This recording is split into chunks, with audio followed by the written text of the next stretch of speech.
Can you feel it? If you think all that's happening right now would be happening if she was in the White House, think again. Rats are fleeing the sinking ship. Patriots are rising. Truth is being dispensed nationwide like never before.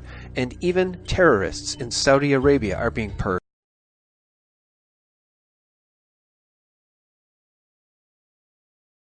Would you believe that Hillary Clinton is still blaming Russia for her loss of the 2016 presidential election? Of course, you would, but you may be surprised at just how hyperbolic it has become.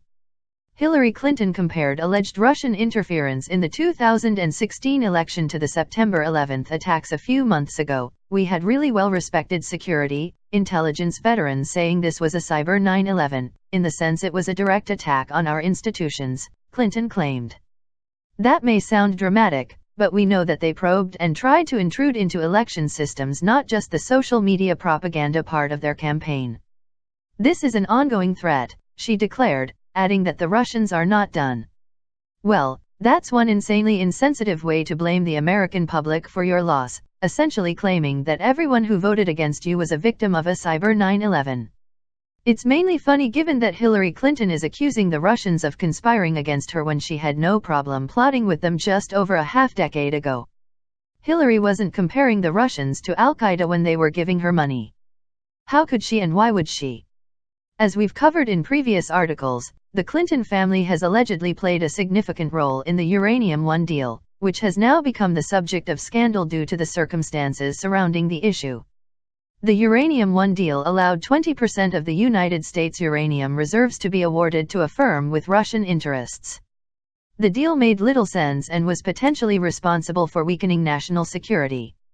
In fact, the deal only makes sense because the Clinton Foundation received kickbacks from Russian donors around the approximate time the deal happened. There's also claims that Bill Clinton gave a speech to a Russian bank in Moscow and somehow earned $500,000 for his time. Is that the going rate for a short speech to another country? That was back in 2010, but now the heat is finally turning up on the Clinton brigade. All eyes will be watching closely to see what comes up next since the lid blew off the uranium scandal. Some Republicans have called for an investigation, and they got their wish. Now, things are getting serious. According to NBC News, on the orders of Attorney General Jeff Sessions, Justice Department prosecutors have begun asking FBI agents to explain the evidence they found in a now dormant criminal investigation into a controversial uranium deal that critics have linked to Bill and Hillary Clinton, multiple law enforcement officials told NBC News. The interviews with FBI agents are part of the Justice Department's effort to fulfill a promise an Assistant Attorney General made to Congress last month to examine whether a special counsel was warranted to look into what has become known as the Uranium One deal, a senior Justice Department official said. At issue is a 2010 transaction in which the Obama administration allowed the sale of U.S. uranium mining facilities to Russia's State Atomic Energy Company. Hillary Clinton was Secretary of State at the time, and the State Department was one of 9 agencies that agreed to approve the deal after finding no threat to U.S. national security. A senior law enforcement official who was briefed on the initial FBI investigation told NBC News there were allegations of corruption surrounding the process under which the U.S. government approved the sale.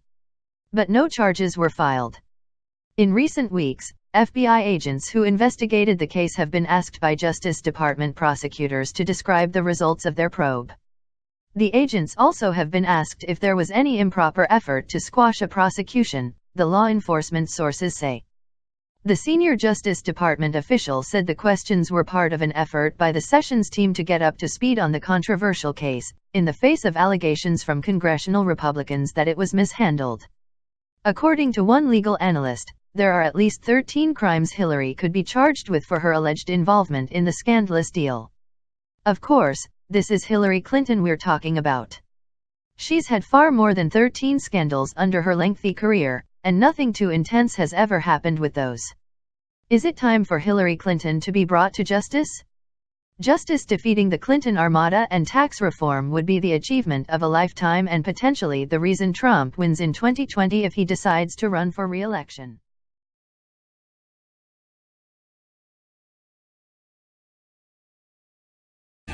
President Trump weighing in on Twitter again this morning about protests erupting across Iran, saying in part that, quote, the USA is watching very closely for human rights violations. Here for a fair and balanced debate on this is radio talk show hosts Josh Kimbrell and Garland Nixon. Gentlemen, thank you so much for being with me this afternoon. We're talking about Iran at the end of 2017. Not really a surprise. It's been a common thread throughout the course of the last year. But these protests are newly erupted and seem to be growing by the hour. I want to get both of you your take on. So the president has tweeted 3 times now about this, I believe, which absolutely elevates the profile of these protests, not just here in America, but in Iran as well. What are U.S. strategic objectives? Garland, I'm going to give you a chance to answer that first. What do we hope to get out of taking a side? Well, you know, I think the main thing that we can hope to get out of there is a stable government. If things, you know, there are a lot of people cheering for regime change, but they wouldn't be happy if we had like regime change and Hezbollah became the new government. So you want a stable government. I do think that the U.S. needs to stay as far away as they can from this, because when you have a government in the Middle East that is in trouble, the one thing they want is to be able to blame it on the United States and not have to discuss the issue of what their true problems. The United States government always the scapegoat of choice for countries in the Middle East. We have to point out, Josh. They're going to be the scapegoat of choice at any rate, though. I mean, when you look at this, in my view, this is an opportunity to reset the P5+1, the Iranian nuclear agreement from the Obama era, because it clearly demonstrates the fact they've killed multiple protesters now. We're dealing with a rogue regime. We're dealing with a regime that could care less about human rights. We're dealing with a regime that even with the $1.7 billion cash payment the Obama administration made to them in pursuit of this nuclear deal and the release of hostages, has funded terrorism with it. These protests we are witnessing are because of economic pressure on the people of Iran. Well, the sanctions relief ostensibly was supposed to help the people of Iran overcome some of that pressure, and of course the government's not done that. This is a chance for us to push back and say the Iran nuclear deal was a mistake. We need to reintroduce sanctions. I think we need to push for a better deal or scrap it altogether. And frankly, the president did the right thing by siding with the protesters. We should do that. I think the United States aggressively should support change in the Iranian government. Okay, so Garland, Josh picks out an important thread. There was a lot in that answer, but one thing I want to pick out in particular is the idea that the fact that these protests are going on today is evidence in and of itself that the Iran nuclear deal failed to achieve its objectives of one of its core objectives, which was to have, when sanctions were lifted, the billions of dollars that were opened up and Iran was now able to sell oil on the international market, some of that revenue was supposed to be steered toward the Iranian people. So the fact that it's not making its way to them, that the regime still has such a close hold on these profits, is evidence of failures in the nuclear deal itself. What do you say to that? Well, I think we've got to be wary of taking that position, because let's not forget that within the Iranian government, there was some pushback against the deal by hardliners in the government. Where there wasn't pushback was amongst the people. The people of Iran were dancing in the streets over the deal because they wanted sanction relief. So right now, if the government takes a position that it's a bad deal, they're actually opposing what these particular protesters have argued for the reason you said. They saw it as a way to get economic relief. But it was never designed. That never happened. It was never designed. That didn't happen. I mean, the point is, but was it? I guess the question then, Josh, is: was it designed to do that, or was that just a convenient side effect that the Iranian people were sort of led to believe would come on the heels of this? Well, the Rouhani regime basically had to sell it that way because the hardline clerics were, ostensibly opposed to any discussion with the United States. Of course, we found out the UK Telegraph was reporting that even back in 1979, Ayatollah Khomeini was in conversations with the Carter administration. So the idea the Ayatollahs have never talked to the United States when it's convenient is sort of laughable. But the Rouhani regime sold this to the Iranian people and to the hardliners, as saying we're going to get economic relief for the people of Iran. Now, they also, in lots of communications we heard about behind the scenes, said, well, we're really never going to abandon our nuclear program. And I think there's 2 problems here. One is they had no intentions of ever helping their people overcome the abject poverty they're stuck in because of a tyrannical regime. Number 2, they never have any intentions of abandoning in whole their nuclear ambitions. And those are not peaceful nuclear ambitions. I mean, they have openly said they want to wipe Israel off the face of the earth and make America's streets run with blood. Back where I'm from in South Carolina, when your neighbor threatens to kill you, you don't give him time to get a gun. You try to find a way to stop the weapons program. And I think this is the time to push the well, the reset button and say that we need to revisit this Iran nuclear deal. All right, well, gentlemen, we've got to leave it there, but we'll keep our eye on these protests over the coming week, and hopefully we'll have you back to weigh in with maybe there'll be some positive developments. We'll Thank be you. reporting Thank on you. that. Happy New Year. It didn't take long for another Democrat to be busted in a possible sexually related scandal. Now Nancy Pelosi might be involved in hiding information that would lead to the accusation of yet another Democrat. Nevada Democrat Ruben Kihuen is the latest to be ousted in the wave of sexual assault allegations being unleashed on the media and political class. Last week, BuzzFeed reported that a former Kihuen campaign aide known only as Samantha told a mid-level aide at the Democratic Congressional Campaign Committee, DCCC, she had quit her job because then-candidate Kihuen made her uncomfortable. Another DCCC aide later brought the matter to Kihuen campaign manager Dave Chase, who confronted Kihuen about the complaint, though Kihuen denied it, according to BuzzFeed. Chase told BuzzFeed that he thinks Kihuen lied to him and he believes the victim, who alleges Kihuen propositioned her for dates and sex and touched her thighs. While Kihuen is denying the allegations, it turns out that a number of high-profile Democrats were well aware of them for the past year, according to Kihuen.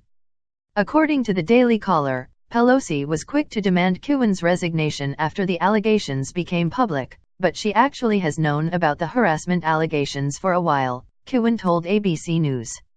I do find it interesting that the DCCC, Leader Pelosi, and Chairman Ben Ray Lujan they knew about these allegations last year, he said. They looked into them. They didn't find anything, and they continued investing millions of dollars in my campaign. They went out there and campaigned for me. If true, Kihuen's account would reflect poorly on Pelosi, who said over the weekend that she believed Kihuen's accuser. The young woman's documented account is convincing, and I commend her for the courage it took to come forward. In light of these upsetting allegations, Congressman Kihuen should resign, Pelosi said on Saturday.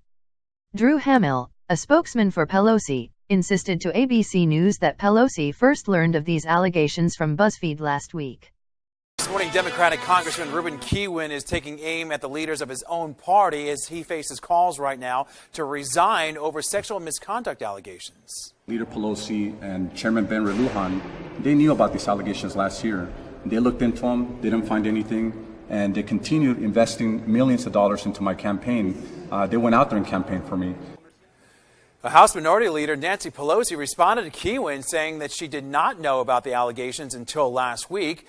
Kihuen says he is not going to resign. He did, though, however, issue an apology after his former finance director gave an interview last week. She said that Kihuen repeatedly made unwanted sexual advances towards her, even touching her thigh on at least 2 occasions without her consent. While Kihuen says he will not resign, the party is distancing themselves from him. The House Democrats' campaign arm removed Kihuen's name from its 2018 incumbent program following the allegations.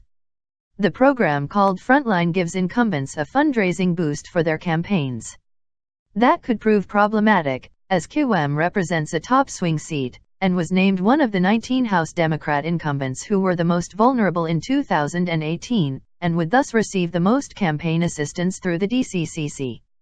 He's raised just shy of $780,000 from January 1 to September 30 and has a little less than $500,000 in the bank. His opponent, Las Vegas City Councilman Stavros Anthony, has only been in the race for a couple months but has already raised $141,000. He might not resign, but voters are likely to decide his fate soon. All of this comes during a time where Hollywood is corrupted with numerous sexual assault accusations and political figures are not immune to the same self-destruction.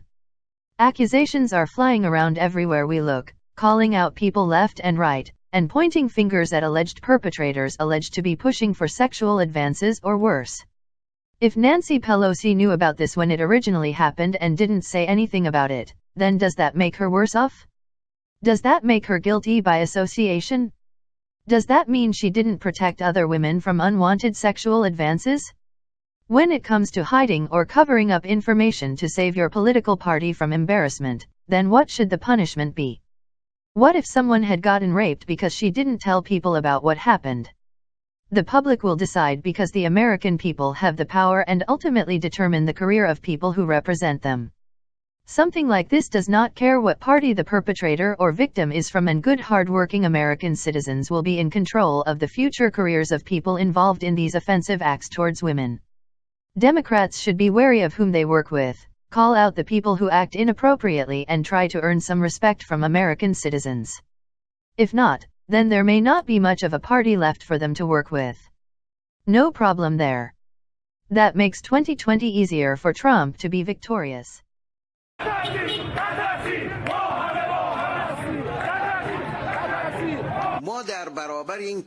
The government will definitely not tolerate those groups who are after the destruction of public properties, or disrupting the public order, or sparking riots in our society. Our people will not tolerate it either. If I were President Trump, I would have a nationwide address pretty soon explaining why the Iranian nuclear deal is a bad deal for the world, what a better deal would look like, and urge Congress and the European allies to get a better deal with Iran before it's too late. You just can't tweet here. You have to lay out a plan. And, of course, we are looking at the Iran protests that have erupted in recent days. Let's bring in our panel. Tom Rogan, commentary writer for the Washington Examiner. Mara Liasson, national political correspondent of National Public Radio. And Molly Hemingway, senior editor at The Federalist. Ladies, gentlemen, Happy New Year. To you. Happy New Year to you. Molly, your read on the Iranian protests? Well, it has just been quite dramatic to follow this news over the last couple of days. I think it shows us that, contrary to what people have been saying about Iran being a regime that is very unified, or the country being unified and everybody is emboldened by their shared hatred of Donald Trump, that you actually have at least a large contingent that is not pleased with Iran. They aren't pleased with their foreign intervention. They're very upset with the corruption of the regime and the bad economic effects of that. And so whether regime change is likely is a huge question. I don't think it's likely, but this is still a dramatic turn of events. No surprise, President Trump turned to Twitter to talk about the protests that we are seeing. Let's take a look at that. Iran is failing at every level despite the terrible deal made with them by the Obama administration. The great Iranian people have been repressed for many years. They are hungry for food and for freedom. Along with human rights, the wealth of Iran is being looted. Time for change. And no surprise, former Ambassador Susan Rice of the Obama administration had a very different view. She was tweeting, "How can Trump help Iran's protesters? Be quiet." Mara, you've covered both administrations. Your thoughts on what we're seeing? President Obama was more restrained than President Trump because his administration believed that if he showed too much support for the protesters, it would backfire and the regime would paint them as a kind of American puppet movement. Donald Trump doesn't feel that way. He's going out much stronger in favor of them. But as Lindsey Graham says, you've got to have a strategy. Does this mean that he should reimpose sanctions on Iran? Remember, he decertified the deal, but he didn't, and Congress hasn't at least reimposed sanctions. So what does he do next? That's the big question. How does he support these protests? Because there have been protests in the past during the Obama administration, and they didn't go anywhere. Tom, your thoughts on what he does next? Well, I think the most obvious thing he can do is to try as much as possible to keep Wi-Fi networks in operation. The Iranians are really putting bigger steps in shutting citywide. The US has the capability to provide some measure of relief there. At the same time, I think there's an opportunity in the portfolio of the Iran nuclear deal to make the case to the Europeans, to embarrass them on the international human rights concerns, which they talk a lot about, and say, listen, the nature of this regime, why don't we go back to the drawing board, as they are trying to do at the moment in getting ballistic missile counterpoints into the deal, more vigorous inspections at military sites. Why don't we restructure this so that there is more of a moral concern about where the sanctions relief money goes, that it doesn't go to Lebanese Hezbollah and missiles into Riyadh, that it might go to a private, a European or American company in private-public partnership with an Iranian company that isn't linked to the Revolutionary Guards. That's very in the weeds, but there are functional opportunities here, and I think Trump, quite frankly, is right to make that case on Twitter, the moral case, food and freedom, because there's a lot of arrogance from the Obama people say, oh, we have to stay quiet, we were so important, Obama's words. This is a domestic Iranian thing that will flow on the merits of public. It's worth remembering, too, that the Obama administration wasn't just quiet because they thought that it would be helpful to the protesters. In fact, they didn't want to be helpful to the protesters. Everything was subverted to the overarching Obama administration goal of getting that Iran nuclear deal. And that included, as we learned in recent days, not investigating the Hezbollah operation fully, where they deliver millions of dollars of cocaine to Europe and the United States, but everything because the Obama administration believed that the mullahs were going to be in power for a long time and that they kind of placed their bets with them. And they find this moment probably very embarrassing because this type of unrest is contrary to the narrative that they have sold and that has been carried by a lot of media outlets, too. No surprise, Israeli Prime Minister Benjamin Netanyahu has a strong opinion about what's going on the streets of Iran. Let's take a listen to him. This regime tries desperately to sow hate between us, but they won't succeed. And when this regime finally falls, and one day it will, Iranians and Israelis will be great friends once again. I wish the Iranian people success in their noble quest for freedom. And Mara, obviously for the Israelis, the best possible scenario would be something dumping the regime in Iran to avoid a military conflict. Sure, but the question again is, what is the best thing that Israel and the United States can do to make that happen? Donald Trump was very clear in that tweet. He wanted regime change, time for change. So what can the U.S. and the Israelis do to make sure that happens? We've been for regime change for a very long time. There have been protests in the past, and we haven't gotten what we wanted. And I do think, look, no, I think it would be crazy to, talk about going to war with Iran to try and sort of use a secondary front with the protesters. But that basic demographic level, Netanyahu is right, whatever Israeli political interest there, in the sense that you have a very young, angry population who has not seen the dividends of the promise. And the narrative of the Islamic Republic is one of liberation and shared sacrifice and a kind of nice socialist utopia. And the reality on the ground is suffering. And again, I think that is something the United States, in that economic level, to reform things so that money flows to people on the ground. The big problem is this: ultimately the regime will collapse because the people, the hardliners, Khamenei, the IRGC, their doctrine is a mission from God. They will not yield, and it'll take a flip in the security forces. At some point that will happen.